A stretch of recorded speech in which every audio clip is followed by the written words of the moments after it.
And welcome to Nerd Stalker. I am Adolfo Ferranda at Nerd Stalker on Twitter, nerdstalker.com. You know where to find us. With another wonderful guest, it's Tim Pollard. Or is it Pollard? Is it Pollard, correct? Whatever works for you, Pollard. Okay, Pollard.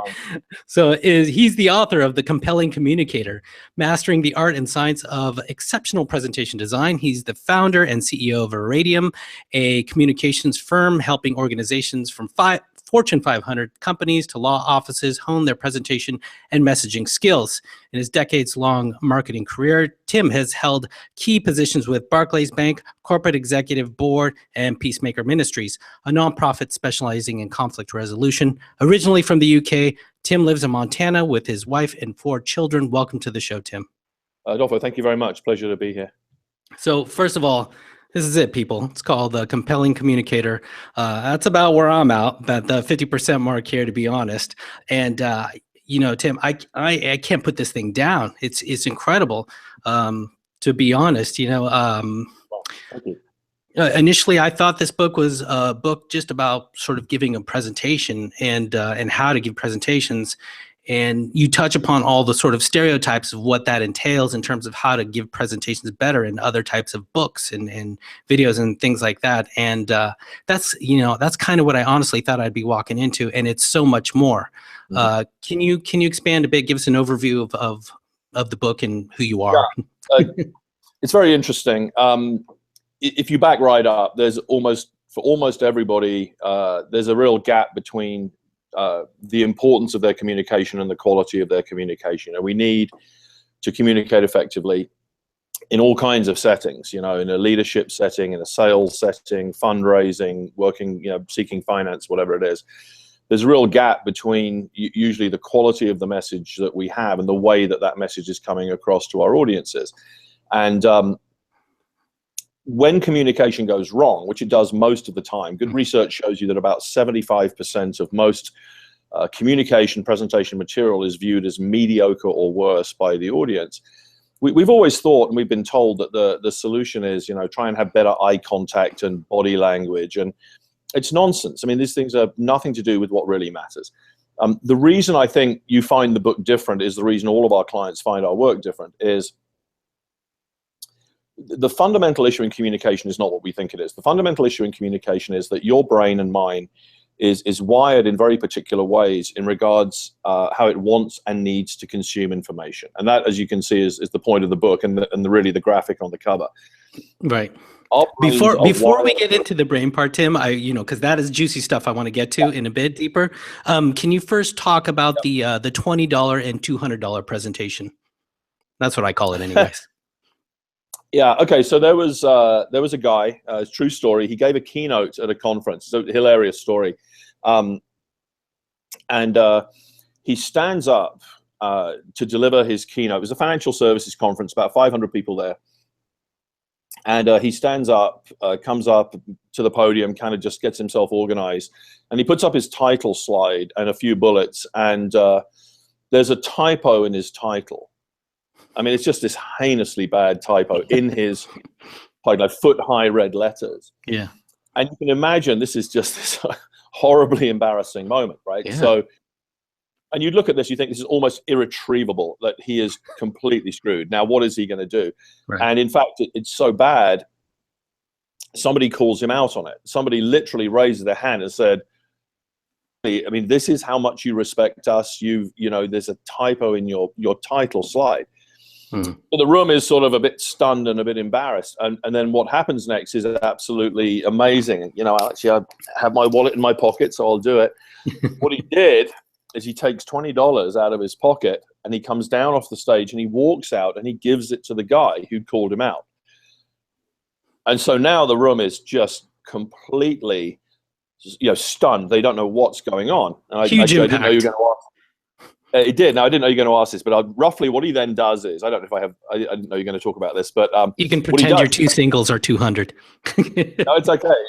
He takes his wallet and he does this. He pulls $200 out of it and he puts it, anyway, more or less, he puts it right on the top of the podium in full view of the audience. And he says, his legendary words, there's one more typo in my slides. If you can find it, you get $200. And the place absolutely erupts. Now, Gosh. the reason we tell the story, and it's a really interesting moment, which you understand now because you've read the anecdote in the book, is we do this in all of our workshops. We say, okay, now that game he's played, they're loving it. It's funny. It's engaging. Is it a good decision or a bad decision? It's a horrible decision. He is dead as a communicator from that point onwards, but he doesn't know he's dead. And the reason he's dead is that he's broken several fundamental rules of communication, but he doesn't know he's broken them because he doesn't know what they are. And that is the premise of the book, which is we don't have the right rules. We don't have the right framework. So here he is. His audience loves him and think he's brilliant, and he's getting all these accolades and applause. But in fact, what's happened is his audience is now. So what is the real problem? The real problem. Tim, if I may interject real quick, after reading that story in your book, I immediately thought, this is brilliant.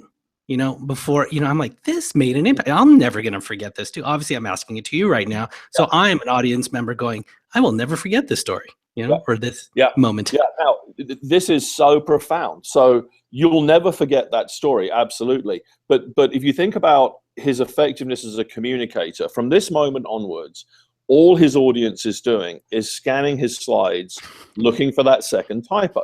Right. They're not tracking with him. They're not listening to him. Yeah. They're looking for that slide. And by the way, Adolfo, I don't know the answer, but I'm pretty sure, where did he put the second typo?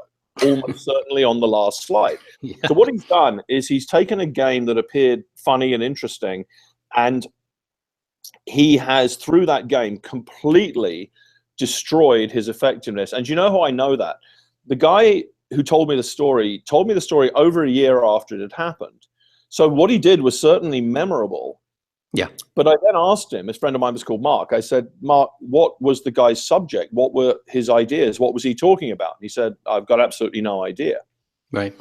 And what's interesting is, so he's done something memorable, but he hasn't achieved any real goal as a communicator. By the way, there's an interesting sub-point here. Audiences evaluate speakers based on how entertained they felt.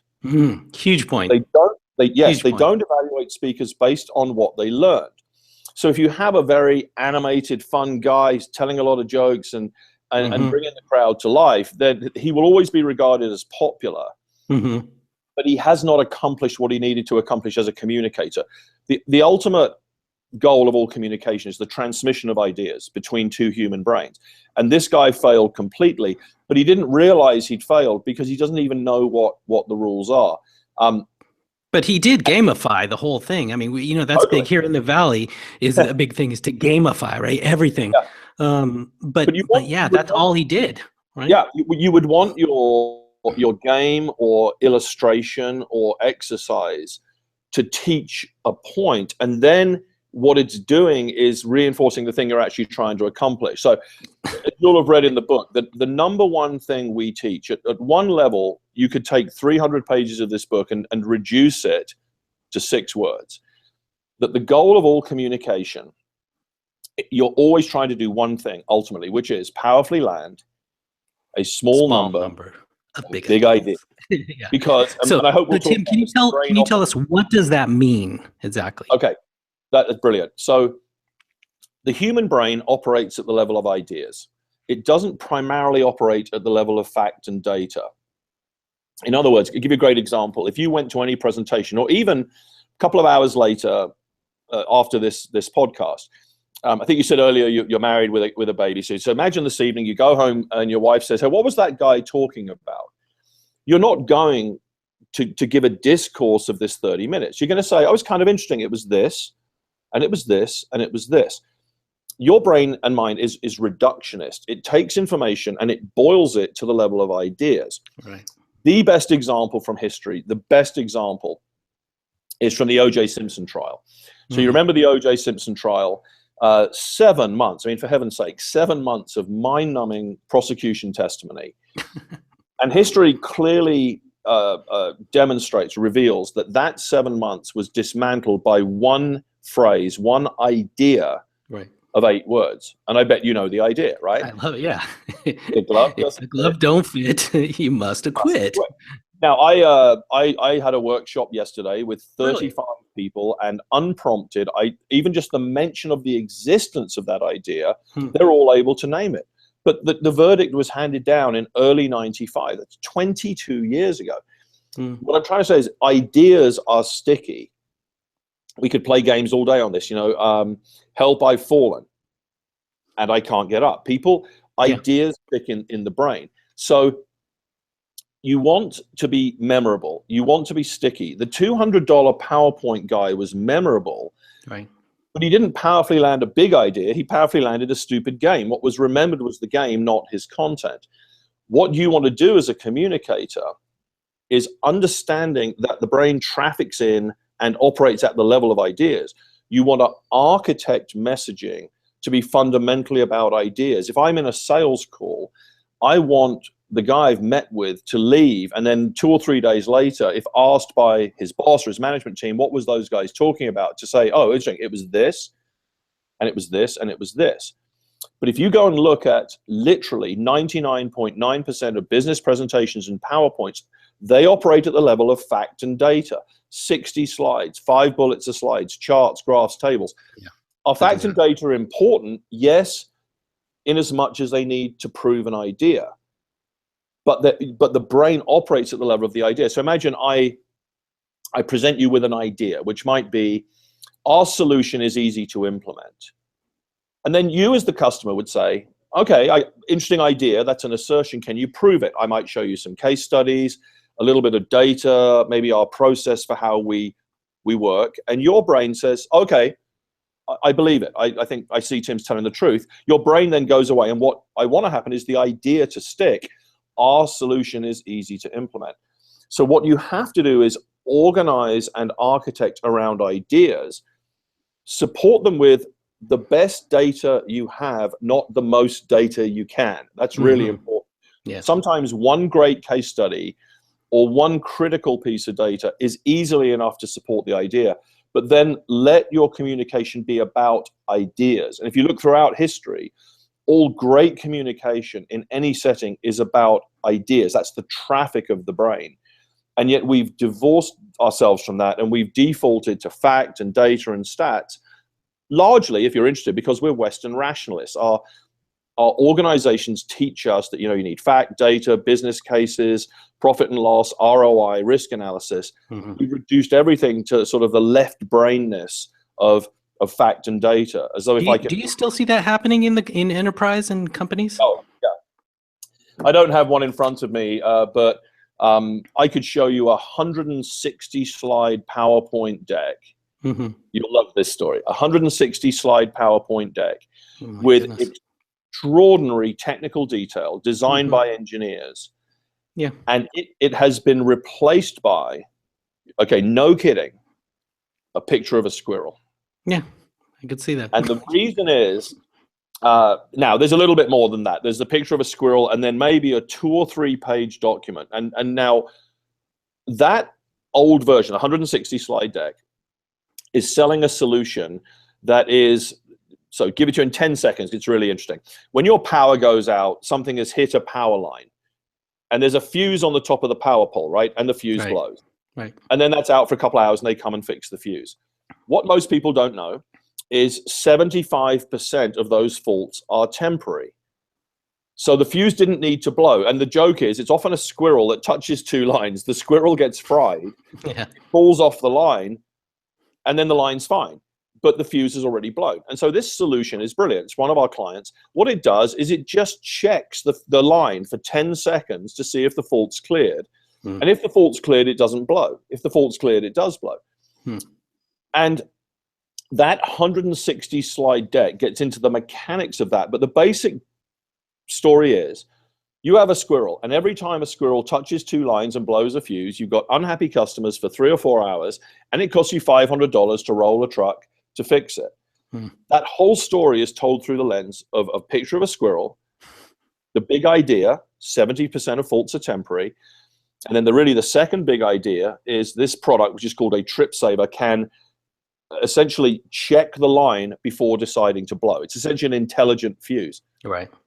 That's it. But the traditional engineering approach would embed that in 160 slides of fact and data. But it feels so because natural, right? It feels like a reflex. It seems like that's intuitively what we want to do.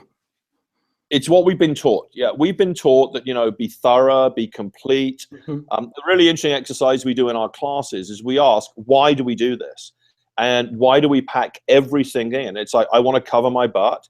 I want to have an answer for every question. In fact, the guy at the workshop yesterday said something funny. He said, I don't only want to have an answer for any question I might be asked, I want to have an answer for every question I've ever been asked. I'm like, Wow. Yeah. We want to show that we've done our homework. Sure. We don't want to be embarrassed. So there are actually very powerful forces that cause us to add material in. Have you ever been on a plane, watch a guy working on a PowerPoint? He's adding bullets, he's adding slides. One of the greatest disciplines of communication is what we call defoliation, is stripping out everything that is not really needed. Most communication, typical presentation at over 70 to 80% of it didn't need to be there. Almost any story can be told in a remarkably confined space if you reduce it to really big ideas. And then what's interesting is, a week later, you ask the person who's been in a properly architected communication what they remember, and they'll remember it almost perfectly. It's incredible because you're throwing in like in the book, which is amazing. And by the way, I got highlights all over the place. Is you're using brain and memory methods. You're using actual brain science. You're using storytelling. And this doesn't only apply to giving presentations, as you've alluded to. We're talking sales pitches, and I can think of numerous scenarios just within life, in daily life, where this skill is such an important asset to master.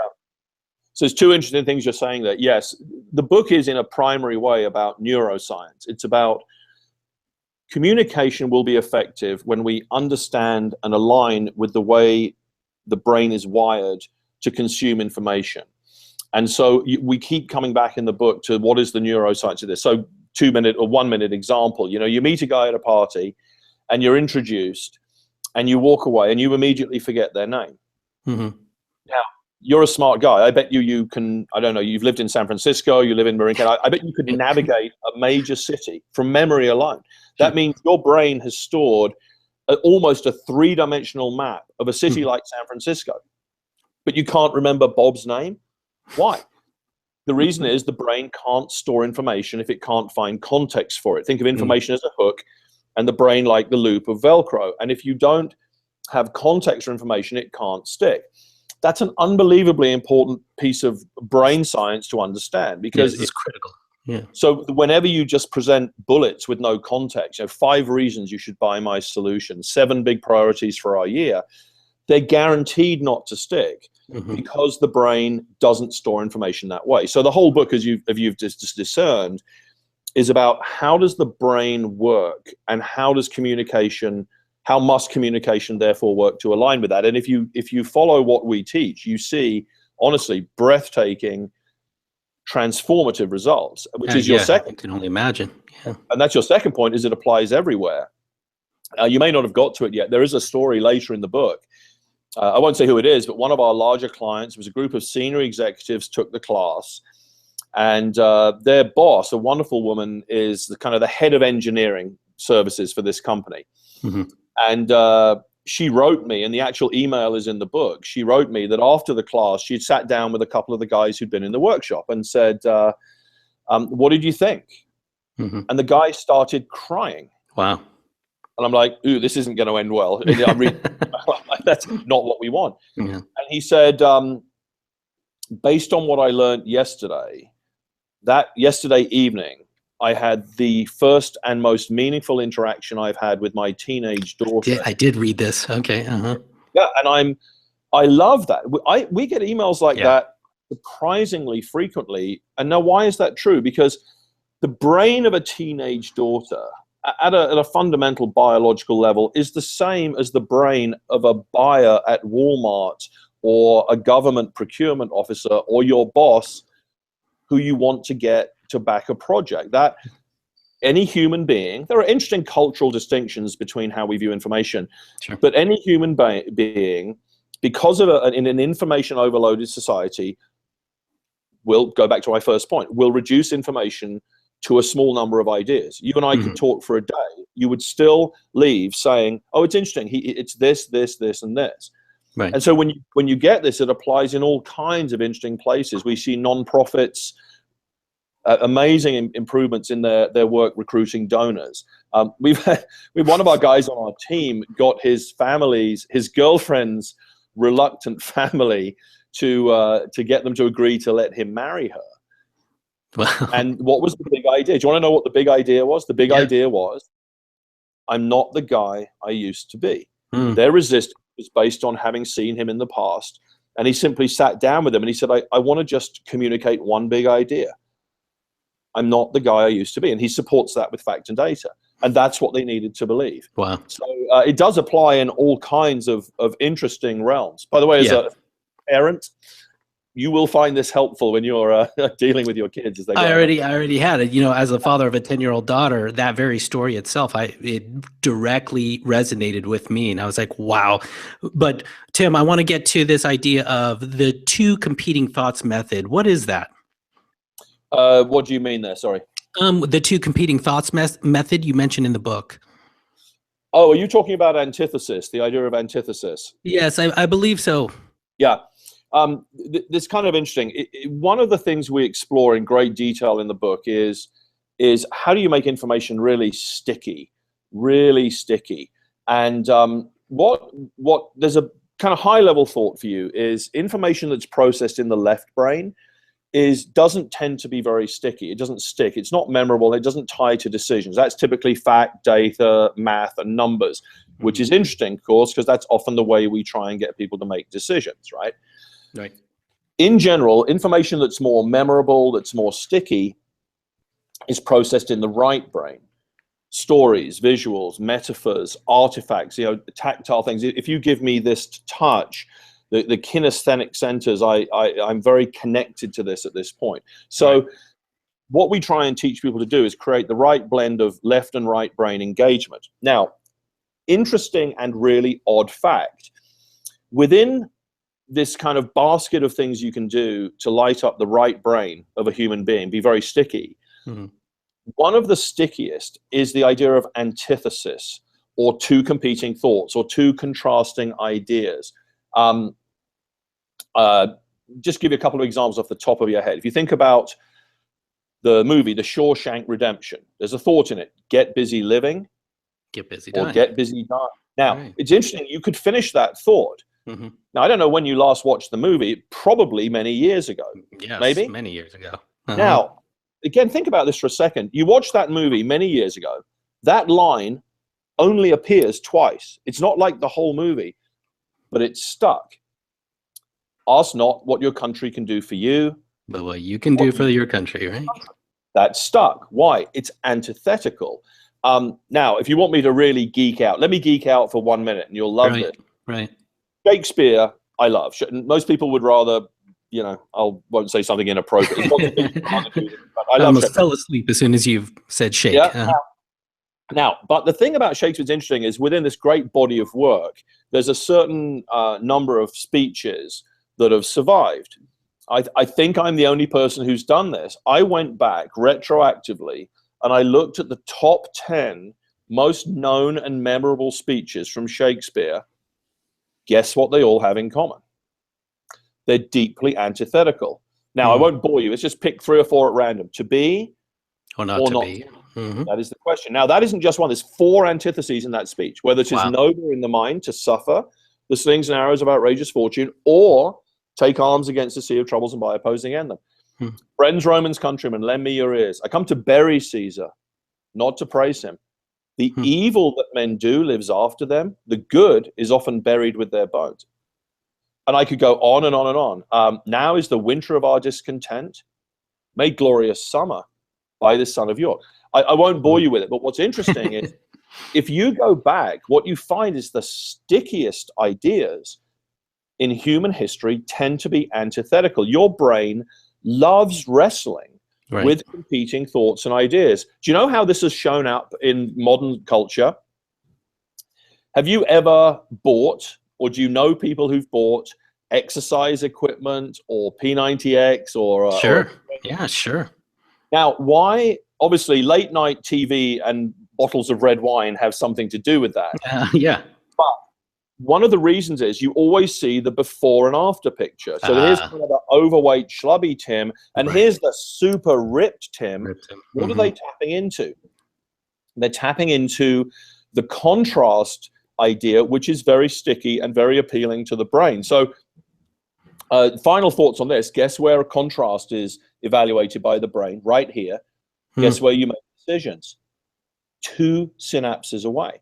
Wow. You make decisions in almost exactly the same location in the brain where you measure antithesis, which makes sense, right? Because any decision is an exercise in contrast. So do I want to buy this car? It's a good car, but it's really expensive. But I'm going to enjoy it. It's good fun to drive, but it may not be right for the kids. All decisions are an exercise in contrast. So it makes sense biologically that contrast and decision maker are in the same place. Now, let me make this practical so this is more interesting for your viewers. How does that help you as a communicator? Because one of the most powerful things you can do in communication, especially if you're trying to persuade somebody to do something, is contrast the day in the life they have now, which is their problem state, and the day in the life that you're offering.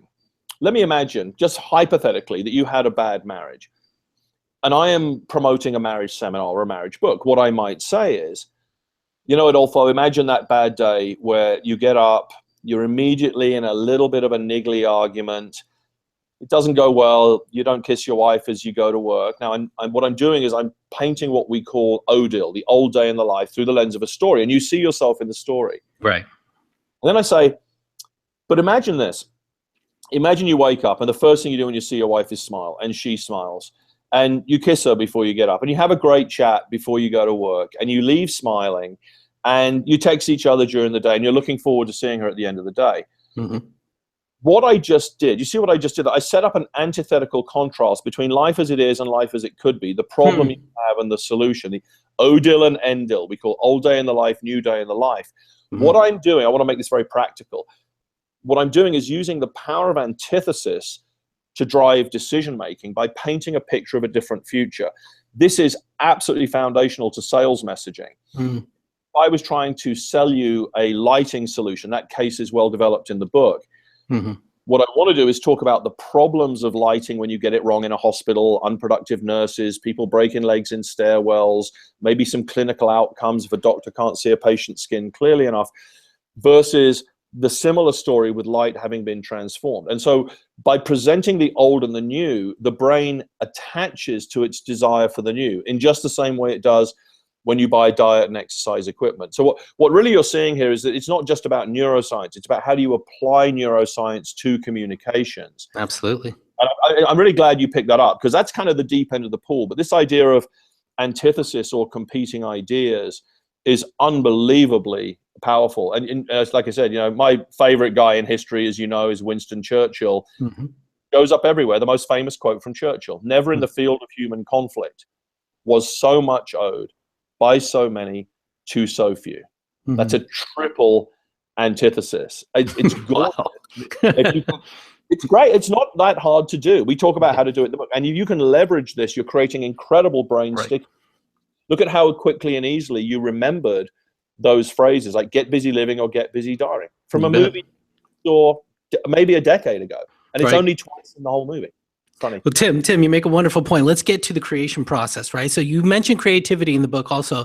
It was fascinating to learn creativity is optimized at the same decibel level of the average coffee shop. I think many of us can attest that a dull gray cube leads to dull gray thinking, as you say in the book. Can you expand on that?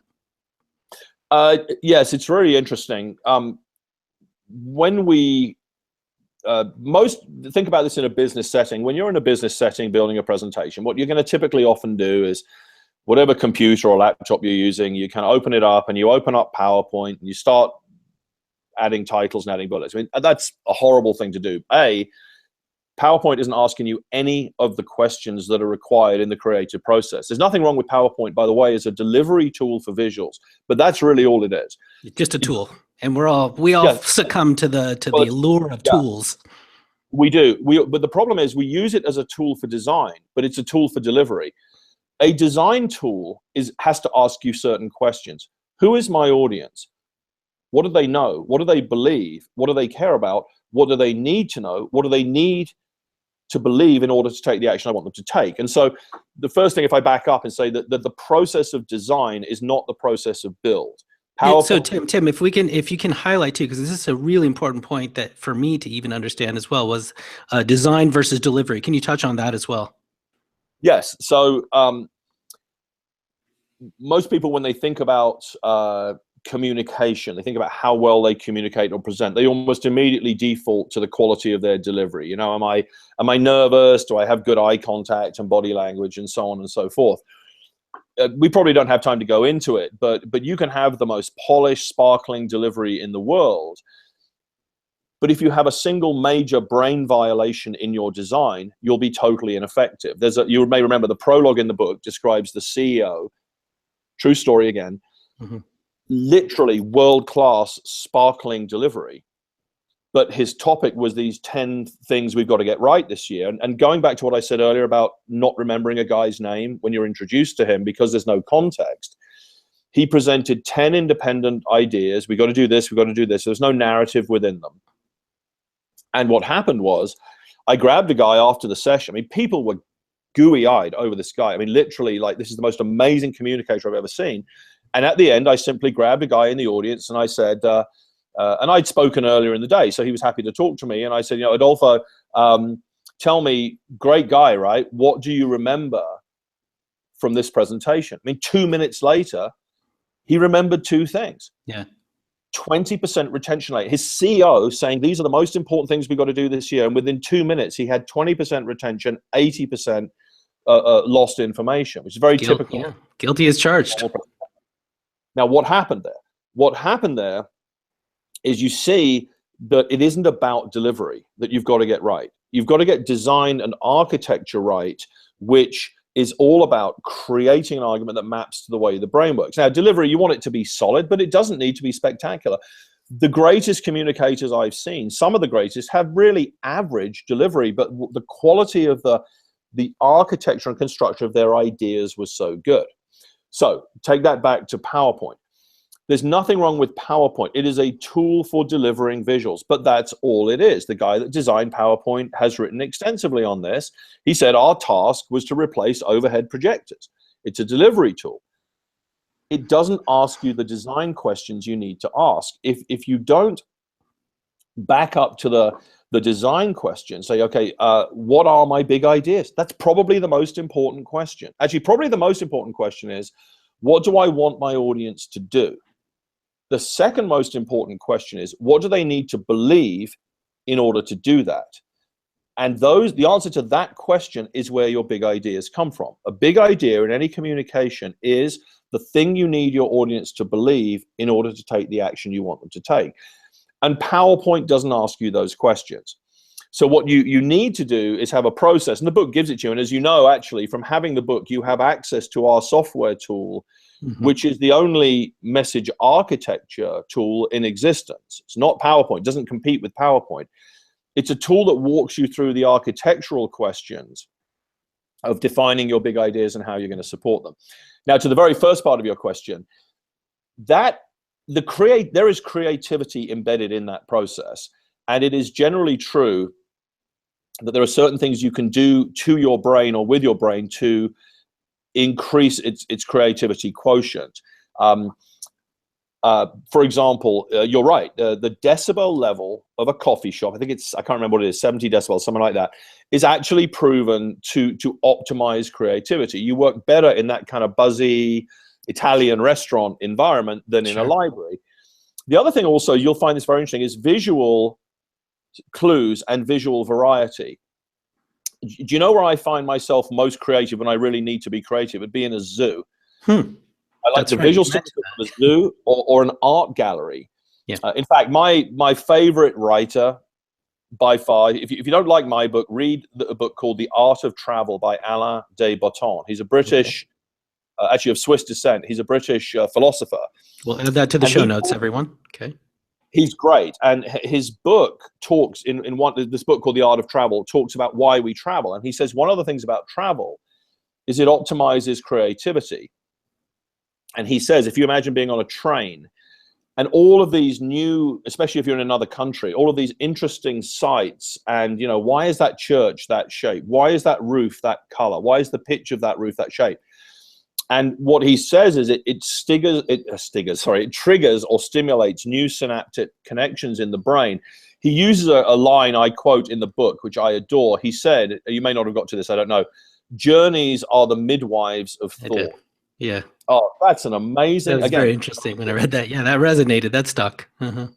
Journeys are the midwives of thought. So it's literally true that if you want to be creative, go for a walk, go to an art gallery, walk around, go to a zoo, and you will be more creative generally. It's also a helpful way of being creative when you design communication. And that idea of, a dull gray cube leads to dull gray thinking, by the way, antithetical idea, a thing leads to another thing. Right. It does tend to be true. You're not going to optimize creativity looking at the same gray walls you've always looked at. You can't do it all the time, but our software will sit on your iPad, the Message Architect, and we encourage people, go to a coffee shop, go to a zoo, and architect that presentation or message in an environment where creativity is more optimized. Okay, Tim, we want to be respectful of your time. Do you have time to discuss a little bit more? Or absolutely. Yeah, on time. Okay, good. Because we find this. The team here, they find this all very important for our viewers and listeners out there, and we do like to provide value. That's sort of one of the missions here to everyone. So one of the things also we want to talk about is post presentation as well. So you mentioned things like surveys, how surveys can go right, how they can go wrong, that getting feedback. Want to get your thoughts on that and how we can optimize feedback in these type of scenarios. Yeah, we touched on this earlier. There's a very interesting phenomenon in communications which has led to all kinds of problems. And it's the idea I gave you earlier, which is in general, most audiences evaluate communication, especially oral communication, presentations, and especially conferences, things like that, based on how entertained they felt. And what you find is entertaining, like my $200 PowerPoint, right? Yes. They'll generally score very highly. Or my CEO, the CEO with the 10 bullets, but he's sparkling. He is fluent. He doesn't stumble over his words. They both scored very well. They both failed as communicators. The greatest living communicator I've ever seen is an 84-year-old woman with a strong Hungarian accent who sits, powerful story. She sits head down and talks for 3 hours. And I believe she's breathtaking. And a year later, I clearly remembered her 3 ideas. Amazing. She had no delivery skills, but she had the thing you're looking for, which is transfer of ideas, the transfer, or the quality of the transfer of learning. And if you recall, the whole prologue of the book contrasts the CEO who's getting everything right and being evaluated very highly, but actually failing. And with this lovely lady who you recall is actually a Holocaust survivor, and she teaches 3 life lessons about persistence and tolerance and forgiveness, and is unbelievably effective despite not having this great pizzazz stage presence. Now, what's good about this is the best news of the day. I make the argument quite sincerely and passionately, almost anybody really, can be world-class as a communicator if it becomes about the quality of the idea, not the quality of your stage presence. Eva Kaur is the best communicator I've ever known. She's become a dear friend. She's an amazing, amazing lady. Wow. But by any traditional standard, she's just not doing what you've been told you need to do. Eye contact, body language, and all that kind of stuff. So if you go back to your original question, then the idea of what should you be looking for in evaluation, always look for, did my ideas transfer? By the way, one of the most important ideas in the book that you'll have come across is, what is the ultimate goal of all, of a communicator? What are they trying to achieve in order to get their audiences to do what they want? And the standard is retellability. Yes. Retellability. If a day later I called you up and said, Adolfo, what did you take away from our conversation? And you said, it's all about aligning with the brain. It's all about big ideas. Design trumps delivery.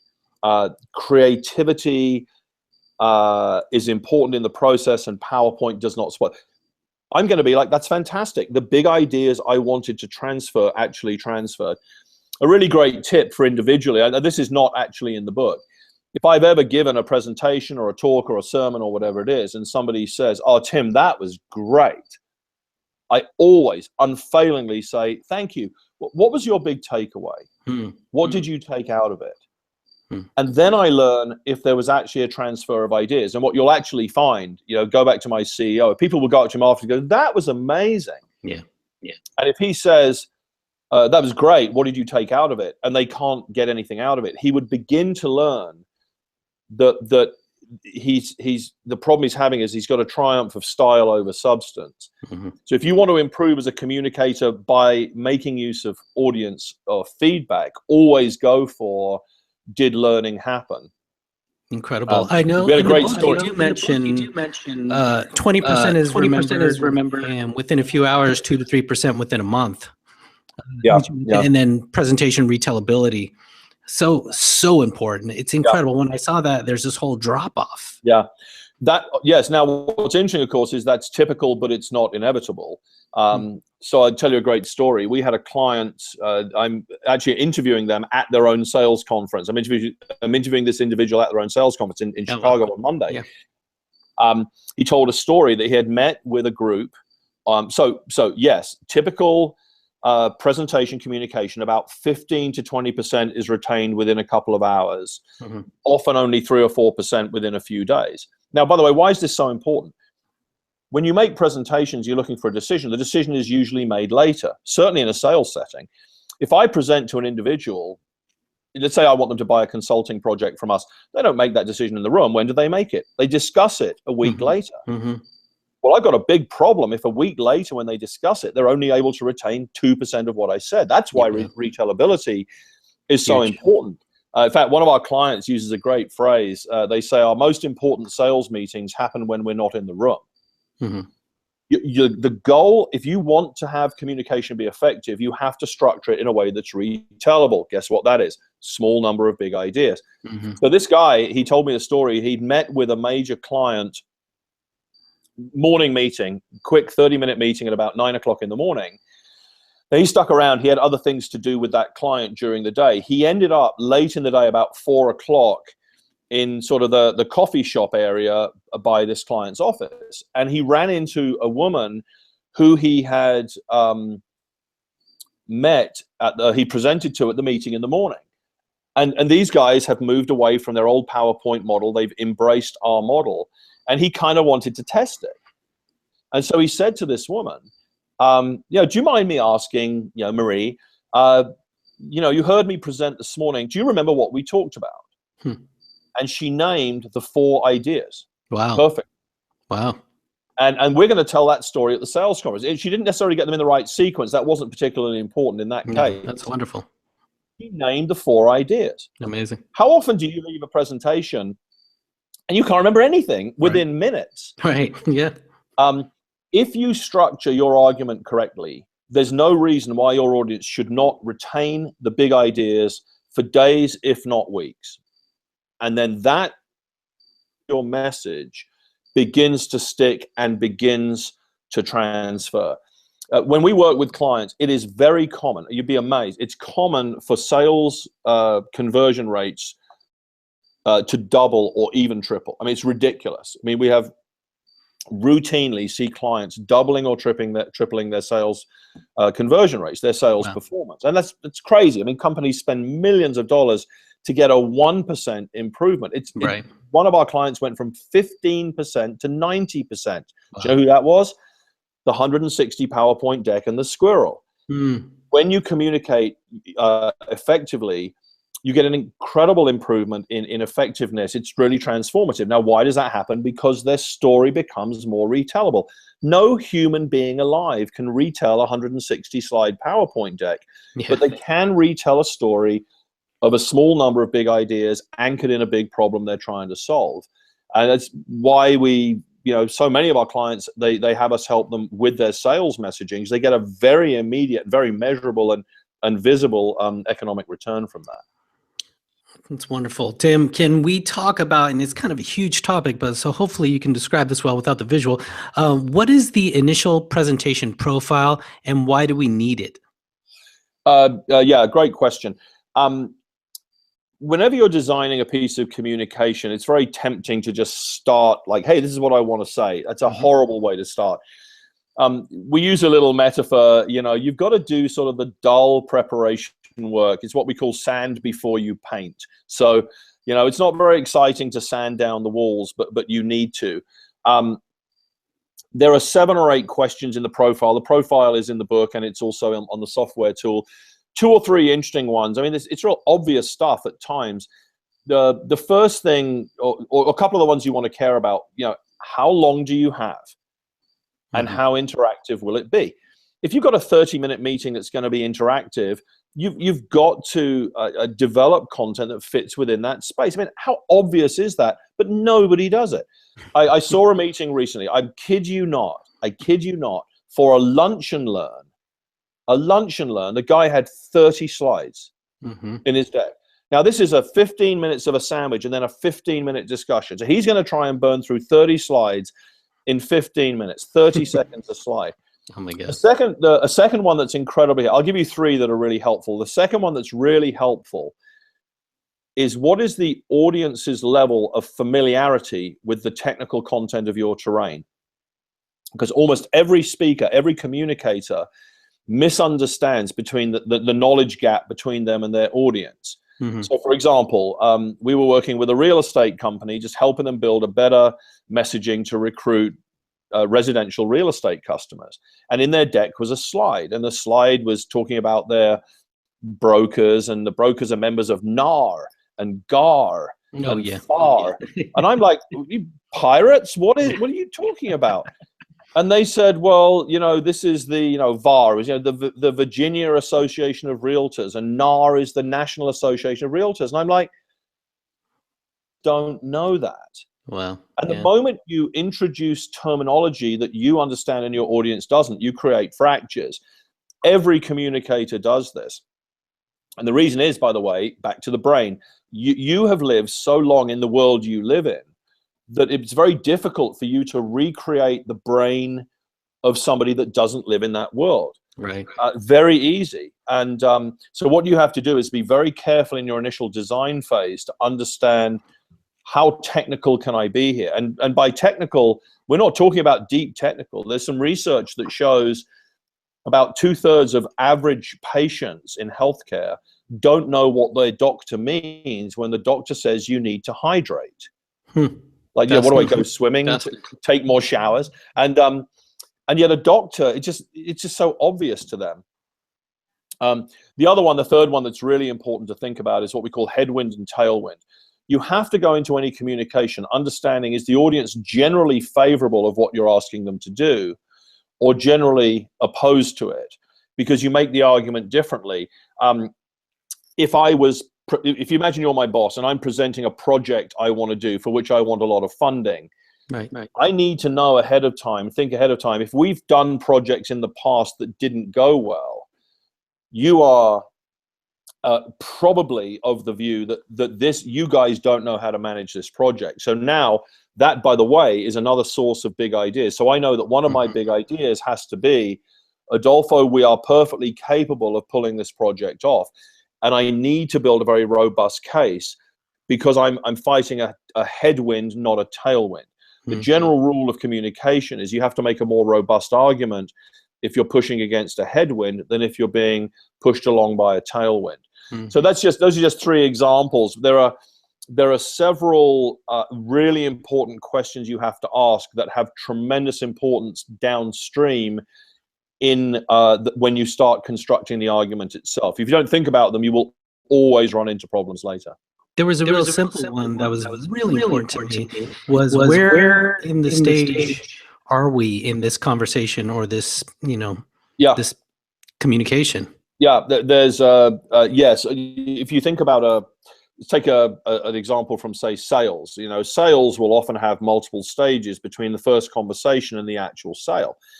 Way too many people try and include content that should be later in that cycle early on. And the great way of thinking about it is the balance between why and how. Early conversations, when you're trying to persuade somebody to do something, should be primarily about why. Later conversations should be primarily about how. If you were going to buy a consulting gig from me, your first question is not, how many people do I put in the workshop, and what kind of makeup do the teams need to have, and how do we do market testing? You're not going to ask that. You're not going to ask that for a long time. I'm not going to ask the parents to marry their daughter before the first date.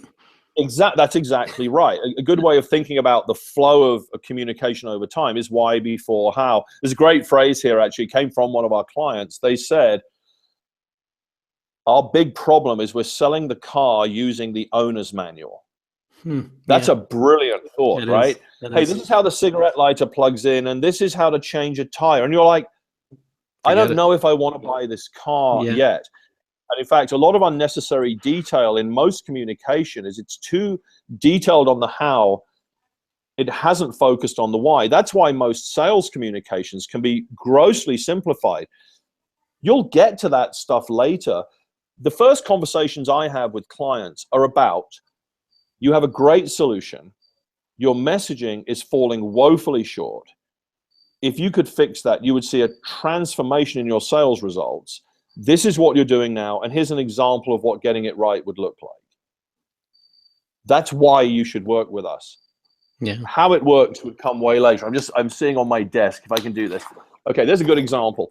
This is what typically a 30, 60, 100-slide PowerPoint deck would become. This is a document that supports a great 1-hour sales conversation. The first meeting I have with a client is normally to say, look, what you need is to go from this dense PowerPoint that nobody understands, nobody likes, and by the way, nobody can retell, and go to this, and if you can't see here, but the numbers here correlate just to a small number of big ideas. This, by the way, was a sales presentation conversation that had over double the success rate of the previous one. So I'm going to focus early on why we should engage, and the how will come way later. Remember my 160-slide PowerPoint deck? It's all about the how. Customer had no idea why they would even want to buy this. The reason they want to buy it is because that squirrel is not going to shut down a neighborhood for 5 hours and cost you $500 in a truck roll. That's a very simple discussion of why. How gets more complex, but it comes later. And you just got to understand the relative positioning of, what's the right flavor and construction of an argument for where you are in the conversation. It's wonderful. Well, everyone, make sure and get it. The Compelling Communicator by Tim Pollard. The book is available, I'm sure, in all the places. We'll add links to it. Tim, can you share what do you do and go forward? Any other books you're working on? Any other items? I know you have conflict resolution solutions. That's kind of a previous life, although funnily enough, we are working right now with Eva Kaur, the Holocaust survivor. Oh, wow. It's really fun what we're doing there. We're helping her develop a sort of an elite group of ambassador speakers who can deliver her message when she's no longer able to. I mean, she can only be in one place at one time, and as feisty as she is at 84, eventually she won't be able to. So I think we're going to be helping there. There's awesome. There's some discussion of another book on the deployment of sales messaging within a sales force. That's kind of an interesting question. You can build and design new messaging, but it's also got to be rolled out to the sales force. Probably the most interesting thing is some of the software we have, though. That software tool called Mast, we've been doing a lot of, it's called the Message Architect software tool. You get it as a part of owning the book. The tool walks you through the process of design. And then we have a second app that we've launched called the Remote Coach. And that is a really interesting tool that allows you to check whether the execution, the delivery of your presentation is what you designed. It's a very simple, I won't bring it up, but it's a very simple iPhone-based app. There it is right there, the Erasium Remote Coach. What it allows you to do, imagine that I worked for you and I'm a sales guy. I can just record me practicing a presentation. I can then hit send to my reviewer. You will then get that, and you can review whether I'm delivering the message properly. And so we have clients using this to check whether trainers are delivering material the right way. Very widely used in sales organizations now. It's a way of getting quality control of whether the execution is right. So a few different things that we're doing. It's a lot of fun. Wow, it's so great to see all these new tools and solutions and the execution now making this available to the masses as opposed to just a few CEOs. Yep. So where can we get more information about you too, Tim? Well, I mean, obviously the book contains really the depth of our intellectual property and our model. The website is Oratium. Oratium is kind of just Latin for an oral argument. It's the same root as orator and oratory. So that's just www.oratium.com. And you can contact me or anyone from our company through that source. And it's great. We've had a lot of great conversations with potential clients, individuals who want to be coached. We didn't talk about this, but the model applies also. We do TED speaker coaching. Oh, wow. So people are trying to develop TED Talks. The model works very well for that. A lot of our clients want us to help them with either leadership communications, how well their leaders communicate, and obviously sales communication. So that's kind of the broad terrain we work in. Of course. Wonderful. Well, thanks so much for being on the show. And thank you everyone for watching another episode of Nerdstalker and listening again. You can find us at nerdstalker.com. I am at Nerdstalker on Twitter. So is the team. You can get a hold of me personally at Adolfo@nerdstalker.com and all the places, iTunes and YouTube. Do the subscribe, the thumbs up.